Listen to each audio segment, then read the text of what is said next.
La historia no es solo un hilo que conecta el tiempo, también es la herencia de los pasos, las huellas, los sonidos que transforman los espacios que se habitan. Somos hijos del tiempo, pero también del espacio y la geografía, la arquitectura. Todo es un lenguaje que escribe para los oídos y las miradas que saben escuchar. Hoy recorremos los pasillos, las estancias, miramos a través de las ventanas de 2 edificios que nos conectan con una Alajuela de atrás en el tiempo. Una Alajuela que tiene sus orígenes entre ríos, valles, montañas.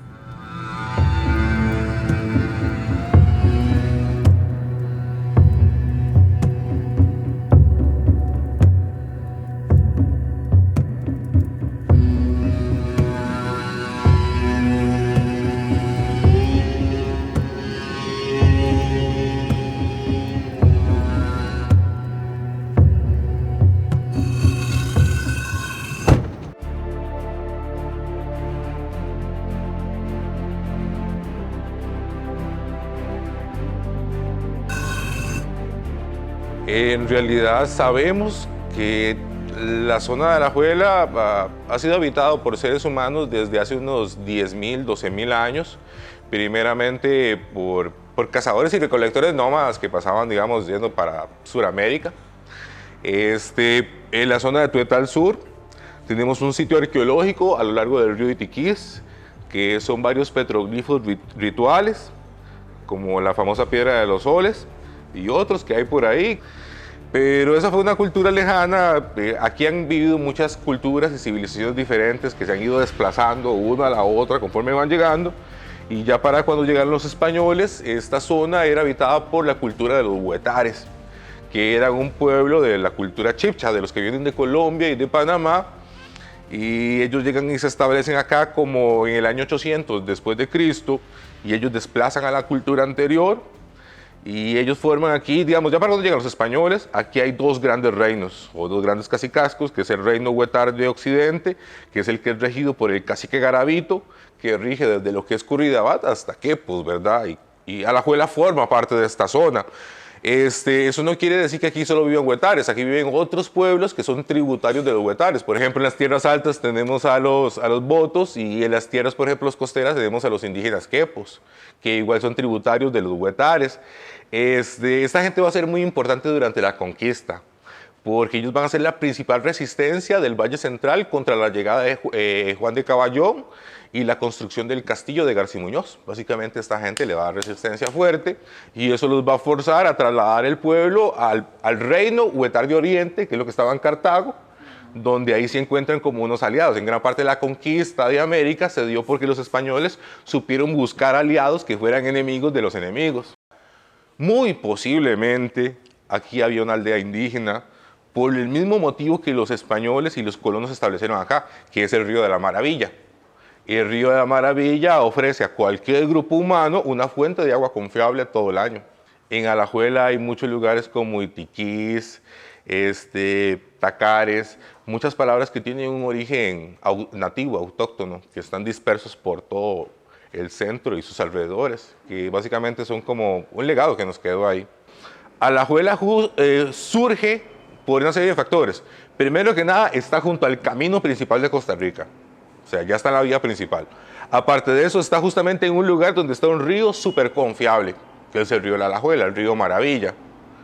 Entonces ahí se empiezan a dar una serie de potreros para alimentar ganado, que es ganado que muchas veces va a ser vendido a Panamá, ya sea como mulas para transporte o vacas para producir cebo. El cebo en aquella época era muy importante, porque con el cebo se producían toda clase de cosas, como las velas. Las noches coloniales siempre olían a grasa de vaca. Eso era parte de la vida cotidiana de aquella época, justamente por el cebo.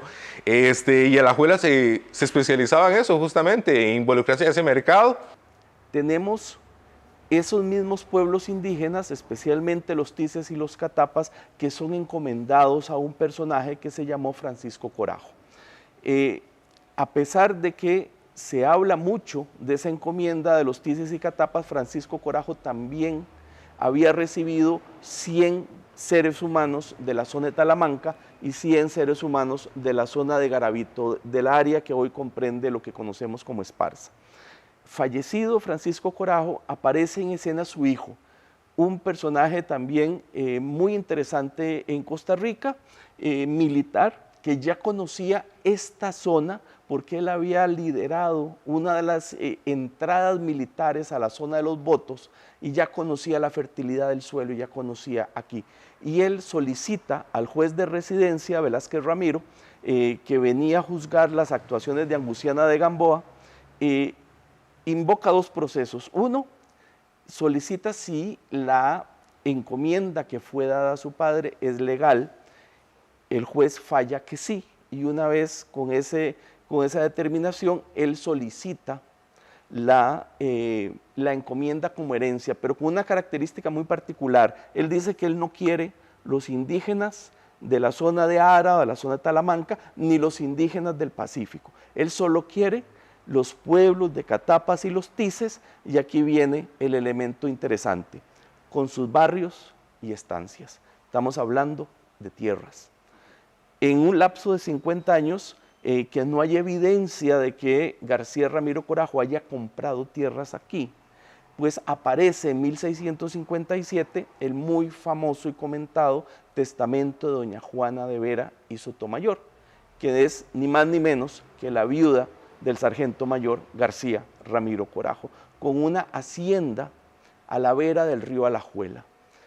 Y es una hacienda muy particular. Yo pienso personalmente que aquella encomienda, con la desaparición de los grupos indígenas por enfermedades, por sobreexplotación o por migraciones forzadas, se transformó de encomienda a la hacienda privada de la familia Corajo Sotomayor. ¿Y qué nos dice ese testamento? Que la hacienda se dedicaba a la actividad comercial más importante de la época, que es la producción de mulas. Somos producto de migraciones de Barba, de San José, de Cartago, y este espacio abierto, dedicado a la agricultura y que no había tenido población previa, fue escogido por esos nuevos migrantes, por esos nuevos colonos, para establecerse en las cercanías de aquella hacienda y los demás puntos productivos al este de la actual ciudad de Alajuela. Llegamos a la mitad del siglo XVIII, 1748, y viene otro de los elementos que genera en el alajuelense un fortalecimiento de su sentido de pertenencia. El cura de Heredia, Juan de Pomar y Burgos, que es un tipo interesantísimo, viene con una tropa de 25 soldados y queman dos poblaciones, Itiquís, al norte de la actual ciudad de Alajuela, y el poblado de Alajuela. Queman sus ranchos y los obligan a mudarse a la entonces Cubujuquí, hoy Ciudad Heredia. Y en 1755 hay una segunda orden de desalojo que los hace una vez más, por medio de la fuerza, trasladarse a Heredia. Este segundo despojo que ellos vivieron les sirvió para vivir y aprender in situ todo el proceso que los heredianos estaban llevando a cabo para solicitar y comprar el título de villa en Guatemala. Esa experiencia educativa, ese aprendizaje les sirvió poco después a los alajuelenses, que ya libre y soberanamente, y aquí estoy hablando de un cambio en el pensamiento costarricense, de un cambio que podríamos decir colonial, a un pensamiento independiente, solicitar directamente a Guatemala el reconocimiento de la población, no ir a Cartago, no ir a la parroquia de Heredia, sino directamente a Guatemala. Reciben los alajuelenses una tercera orden de desalojo y ahí ellos reaccionan. Responden al gobernador: mire señor, nosotros solicitamos a Guatemala el reconocimiento de la población y estamos a la espera de respuesta. Respuesta que nunca viene. 5 años después, hace su primera visita pastoral a Costa Rica el obispo Esteban Lorenzo de Tristán. Él llega en enero, se mantiene en Liberia, va a Cartago y en octubre está en Heredia, en la parroquia de Heredia. Los alajuelenses se enteran porque él viene con la misión de impartir el sacramento de la confirmación. Eso es a lo que el obispo Tristán vino a esta tierra de Alajuela, y a principios de octubre, la primera semana, él visitó Barba. la parroquia San Bartolomé, ahí impartió también el sacramento de la confirmación y aquí a Alajuela los vecinos lo invitan a venir, eso es importantísimo. Él acepta, viene el 10 de octubre a Alajuela, aquí se hospeda en una casona y es también ofrecida una bodega recién construida para que él guarde ahí los instrumentos sagrados del culto, las hostias, el cáliz, etc. Por eso se habla de un primer oratorio, pero es importante tener claro que es un oratorio provisional mientras él está en su visita. Se crea una lista también que es importante aclarar, que es la lista de las personas que van a recibir el sacramento de la confirmación, no es ningún tipo de censo, y él ese 10 de octubre de 1786 le aclara a los vecinos que él no tiene capacidad jurídica para determinar o dar permiso de que Alajuela se convierta en una ayuda de parroquia. Él no tiene capacidad jurídica para fundar nada. Él lo sabe y se lo transmite a los vecinos y les promete que va a escribir a Guatemala para darle seguimiento a lo que ya ellos habían hecho. Los alajuelenses siguen sin obtener su autorización, pasan los años, en 1784 el obispo vuelve a escribir a Guatemala, en Guatemala le responden de una forma bastante altanera, prácticamente le dicen que si a usted tanto le precisa, dé usted la autorización. Era una cáscara de banano para ver si el obispo caía, él entiende el asunto y ahí para la respuesta, él no le sigue. Se dan cuenta en 1787 de que el expediente de Alajuela había sido enviado a Madrid. Escaló hasta la capital del reino y finalmente el 26 de noviembre de 1789, pocos meses después de la toma de la Bastilla, por ejemplo, pues la corona española en Madrid reconoció la población de Alajuela y así, pues esto entra oficialmente a la vida política. Durante la primera mitad del siglo XIX, el alajuelense era tan bravo, porque siempre que sentía que iba a ser víctima de un despojo por parte del gobierno, defendía su derecho de posesión de esta tierra con las armas en la mano. Durante las actas de fundación de Alajuela en octubre de 1782, vemos muchos nombres de personas y de apellidos que con el paso del tiempo, conforme avance la villa colonial, vamos a ver qué es lo que se van a conocer como las familias principales, que son como las familias de los Soto, los Alfaro, los Loría, que son un pequeño grupo de ciertas familias que van a controlar, por ejemplo, el cabildo colonial, o por ejemplo, van a controlar la parroquia. Por ejemplo, en cierto momento el cura párroco es de apellido Alfaro Soto. El alcalde de Alajuela suele ser de apellido Soto. Y por otro lado, en la misma fundación vemos que la mayoría de los vecinos, por ejemplo, el apellido más común es Calvo. Y Calvo no se ve en el cabildo. Son gente pobre que no participa del proceso y nunca los vamos a ver como firmando documentos o solicitudes. Pero hay un montón. Lo primero, con respecto a la identidad alajuelense, hay que tener presente que hubo un aislamiento histórico que duró bastante tiempo. Como ya lo dejamos claro antes, la ventaja de Alajuela es que queda largo de Heredia, es que queda largo de San José. Ese aislamiento va a llevar a varias cuestiones como por ejemplo la endogamia, que la gente de Alajuela se empieza a casar con gente de Alajuela. Estos Rojas se casan con los Soto, estos Alfaro se casan con los Calvo, y inclusive la gente de Heredia y la gente de San José aparentemente proyectaba estereotipos o prejuicios hacia los campesinos de Alajuela, por ejemplo, como el hecho que los llamaban piñuelas. Alajuela fue nombrada capital de Costa Rica durante la ley de la ambulancia y eso hizo que un montón de gente importante de San José y de la capital se trasladara a Alajuela, incluyendo periódicos como La Tertulia, y estos periodistas empiezan a proyectar por escrito todo lo que piensan de Alajuela. O sea, que Alajuela, primero que nada, no se le puede llamar ciudad, es una aldea rural. Y ellos denuncian, por ejemplo, como todavía en 1835, Alajuela en las noches es acosada por manadas de coyotes. Ellos hablan de que en los arrieros de Alajuela se ven monos. Ellos hablan de que los alajuelenses solo saben hablar de comer piñuelas y arriar ganado. La independencia fue un asunto muy confuso en Costa Rica, porque Costa Rica en sí misma no fue de los países que lucharon por la independencia, sino que más bien Costa Rica era muy leal al rey Fernando VII y lo fue hasta el final.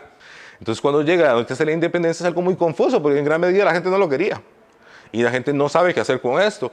Y Alajuela, de alguna manera, lo que se hace es unirse a la Villanueva de San José, que al igual que Alajuela es relativamente nueva, y lo que hacemos es unirnos contra los viejos poderes coloniales de los conservadores, imperialistas, monarquistas, de Cartago y Heredia, que quieren conservar sus viejos privilegios. En cambio, San José, con su factoría de tabacos, y Alajuela, con sus trapiches, representan una nueva pujanza económica que no tiene poder político. Y me parece que por eso es que Alajuela busca aliarse con San José como la facción liberal. Pero Alajuela a lo largo del siglo XIX va a tener una gran pujanza en la cual, por ejemplo, va a ser capital de Costa Rica en 1822, en 1835, y de aquí van a salir un montón de intentonas de golpes de Estado de este cuartel militar, tanto así que finalmente Alajuela termina haciéndose con el poder de Costa Rica a finales del siglo XIX de manera indirecta, cuando el comandante de este cuartel, que es el general Tomás Guardia, casado con una alajuelense y ya hecha vida aquí en Alajuela, toma el poder como una dictadura militar que dura 12 años y prácticamente Costa Rica es gobernada desde Alajuela.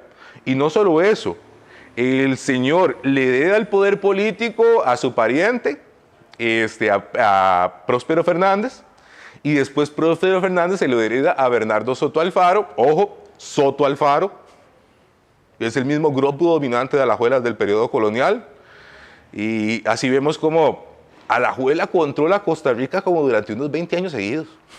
A partir del inicio del siglo XIX es que en otra ola de migración en la que vienen, por ejemplo, los Soto no son originarios de este sector, sino que ellos están asentados en Barba. Viene también un migrante de Cartago, don Marcos Ruiz. Marcos Ruiz quizás es el militar con mayor preparación de principio del siglo XX en Alajuela. Es miliciano, participó como parte de la tropa que fue a atender la emergencia bélica en Granada, levantados contra la corona, y él se asienta aquí en Alajuela. Luego viene también otro de los militares destacados de esa época, José Ángel Soto, que es quien defiende el cuartel de Alajuela en enero de 1826 contra el ataque de un monárquico que intenta volver a poner a Costa Rica bajo el yugo español.